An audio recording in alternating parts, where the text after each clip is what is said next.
বাহক এসেছেন, তিনি হচ্ছেন হযরত মুহাম্মদ। আমরা আদম আলাইহিস সালামকে প্রথম নবী বলি, আর হযরত মুহাম্মদ সাল্লাল্লাহু আলাইহি সাল্লামকে শেষ নবী বলি। তো আজকে আমরা এটাই বলবো যে ভারতবর্ষ যে ছোট হয়ে যাচ্ছে, এটা তো অনেকে জানে না। আজ আমাদের ভাবতে হবে আরও কি ছোট হয়ে যেতে পারে। তা ভারত ছোট হয়ে গেল কেন? সাম্প্রদায়িকতার কারণে। আর এই সাম্প্রদায়িকতা এখনো ভারতে রয়েছে, শুধু নয়, এখন বেশি পরিমাণে রয়েছে। আমাদের চাই মিলন, আমাদের চাই মৈত্রী, আমাদের এমন মানুষ তৈরি করতে হবে যে একজনের বিপদে আর একজন যেন ঝাঁপিয়ে পড়ে তাকে রক্ষা করবার জন্য। আমরা পশু পক্ষী কীটপতঙ্গ দেখতে পাচ্ছি, তারা তাদের বাচ্চা কাচ্চাদের ভালোবাসে, আমরাও আমাদের বাচ্চা কাচ্চাদের ভালোবাসি। এটা কোনো বাহাদুরি নয়, এটা পাশবিক, মানবিক নয়। মানবিক এটা আমরা অপরের ছেলে, পরের ছেলে, তার কল্যাণের জন্য কি করেছি, আমি আমার প্রতিবেশীর জন্য কি করেছি, আমার জেলার লোকের জন্য কি করেছি, আমি আমার প্রদেশের লোকের জন্য কি করেছি, আমি আমার দেশের লোকের জন্য কি করেছি, আমি আমার ভারতবর্ষের জন্য কি করেছি, আমি আমার পৃথিবীর মানুষ জাতির জন্য কি করেছি। এটাতেই আমাদের আজকে প্রতিযোগিতায় নামতে হবে। আমার স্ত্রী, আমার পুত্রকে ভালোবাসবো, এটা একটা কুকুর। If I think a dog, if I think a beach, dog তার বাচ্চাকে ভালোবাসবে, এটা কোনো বাহাদুরি নয়, এটা একেবারে নেচার। সুতরাং কুকুর কুকুরি আর সিংহ সিংহী, ব্যাঘ্র ব্যাঘ্রী আমরা নই, আমরা মানুষ।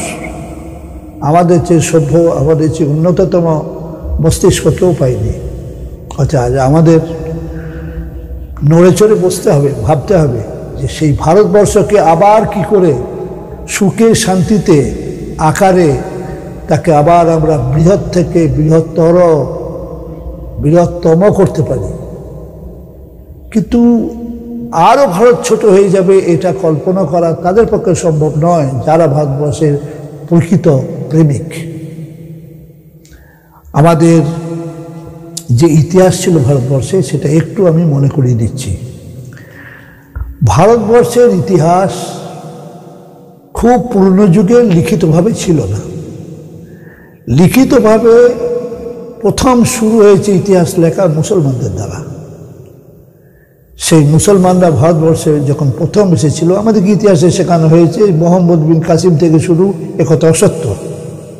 মুসলমানরা প্রথমে ব্যবসা করার জন্য এসেছিল, এখান থেকে লাভ করে নিয়ে চলে যেত, আর সেখান থেকে কিছু মাল আনতো, এখান থেকে কিছু মাল নিয়ে যেত, অর্থাৎ এক্সপোর্ট ইম্পোর্ট, আমদানি রপ্তানির কাজ চলত। মুসলমানদের আচার ব্যবহার দেখে তারা জানতে চাইল যে আপনারা কারা। তখন তারা বলেছিল আমরা মুসলিম। মুসলিম কাকে বলে? আপনাদের ধর্মের নাম কি? আমাদের ধর্মের নাম ইসলাম। সেই ইসলাম ধর্ম কি বলে? তখন তারা বলেছিল আমাদের ইসলাম ধর্ম এক আল্লাহকে বিশ্বাস করে, আর নবীকে বিশ্বাস করে যে তিনি বাণী পৌঁছে দিয়েছেন, আর বিশ্বাস করেন যে আমরা মরে যাওয়ার পরে বিচার হবে এবং বিচারের পরে মানুষের স্বর্গ নরক হবে, ইত্যাদি ইত্যাদি ইত্যাদি। কিন্তু দেখা গেল আমাদের ভারতবর্ষের মানুষ যে এরা তো খুব সৎ। আমরা কিন্তু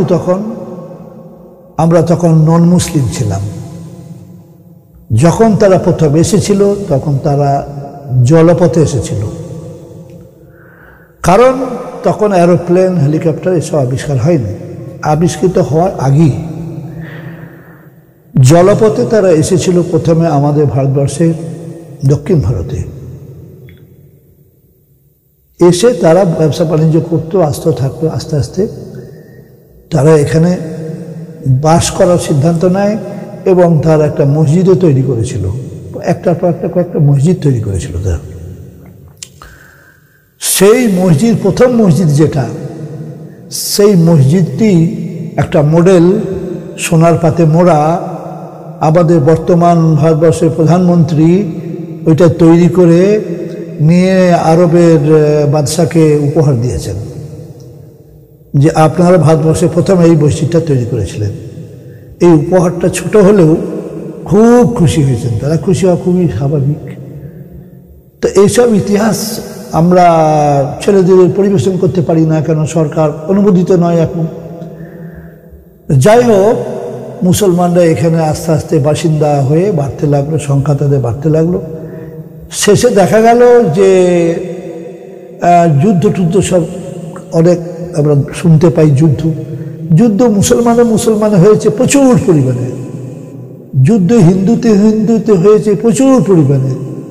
এগুলো কোনো ব্যাপার নয়, ব্যাপারটা হচ্ছে সাম্প্রদায়িকতা। এই সাম্প্রদায়িকতা, হানাহানি, কাটাকাটি, মারামারি, এটা বড় দুঃখের। আগেও হয়ে যাচ্ছে, সেটাও দুঃখের। এখন যদি হয় সেটাও দুঃখের, আগামীতে যদি হয় সেটাও দুঃখের। আমরা কেন মিলেমিশে থাকতে পারবো না? কেন? আসুন আমরা একটু পুরনো দিনে যাই। ভারতবর্ষে মুসলমানদের দেখে মনে হয় যে ওরা আমাদের জন্য কিছু করেনি, কিন্তু না। মুসলমানরা আসার আগে আমরা যখন অমুসলমান ছিলাম তখন আমাদের পরিস্থিতি কীরকম ছিল দেখুন। আমাদের তখন উন্নতি বলতে খুব একটা সাধারণভাবে যে উন্নতিটা হওয়া দরকার, যেমন আমরা তাঁতে কাপড় বুনতে পারতাম, তো সেই কাপড় খুব মিহি সুতোর নয়, মোটামুটি তাতে যা কাপড় হতো তাতে আমরা ধুতি পরতাম, আর আমাদের মহিলারা শাড়ি পরত। তো যখন আরবিয়ানরা মানে জলপথে জাহাজ নৌকাতে এসে পৌঁছালেন, তখন আমরা সব দেখতে গেলাম। তার রং ছিল ফর্সা। হ্যাঁ, আপনারা একটু আগে আমি আফগানিস্তানের নাম বললাম, আফগানিস্তানের লোক দেখবেন কেউ কালো নেই, সব ফর্সা। আপনি মুসলমান দেশগুলোর দিকে বেশিরভাগ তাকিয়ে দেখুন, আফগানিস্তান দেখুন, আরব দেখুন, কুয়েত দেখুন, সিরিয়া দেখুন, কাতার দেখুন, জর্ডন দেখুন, লেবানন দেখুন, ইরাক দেখুন, ইরান দেখুন, সবই ফর্সা।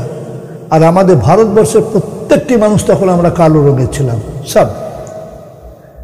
এটা আমার কাছে রঙিন ছবি দেওয়া বই আছে, যেটা লন্ডনে ছাপা, তাতে ভারতবর্ষের মানুষদের কি পোশাক পরিচ্ছদ ছিল সব ছবি দেওয়া রয়েছে। তো যাই হোক, আমি এখন যেটা বলছি সেটা হচ্ছে, তারা যখন বন্দরে নামছেন তখন দেখছেন যে এ একটা মনুষ্য জাতি, সব কালো। আর আমাদের লোক, আমরা ছেলে মেয়ে, বুড়ো বুড়ি, প্রৌঢ় প্রৌঢ় সব ভিড় করে দেখছি, কি ফর্সা, কি সুন্দর। তো তারা অনেক কাপড় পরে আছে। তারা আমাদের ভারতবর্ষের কাপড় একটু আগেই বললাম, পুরুষরা পরতো ধুতি, শীতকালে আর একটা চাদর, আর মহিলারা অনলি একটি শাড়ি পরতেন, ব্যাস। তো তারা অবাক হয়ে দেখলো যে এত কাপড় জড়ানো কেন। মুসলমান পুরুষদের পোশাক ছিল একটা গলার নিচে থেকে একটা বড় পাঞ্জাবি, আর ভিতরে একটা পাজামা অথবা লুঙ্গি, আর মাথায় একটা টুপি, আর টুপির উপরে একটা পাগড়ি, আর গোঁফটা ছোট বা মণ্ডিত চাঁচা, আর দাড়িটা বড়। এটা হলো মুসলমান পুরুষদের ড্রেস। আর মহিলাদের হচ্ছে ওপর থেকে নিচে পর্যন্ত লম্বা একটা কামিজ, ফুল হাতা, এবং নিচে থেকে এই নাভির ওপর থেকে নিয়ে আর ওই পা পর্যন্ত একটা পাজামা বা সায়ার মতো। কিন্তু পুরুষদের বৈশিষ্ট্য হচ্ছে তাদের পোশাকের লম্বা যাই হোক সেটা যেন গাঁটের উপরে থাকে, আর মহিলাদের জন্য গাঁটের নিচে থাকে। আর চামড়ার মোজা ব্যবহার করতেন, চামড়ার।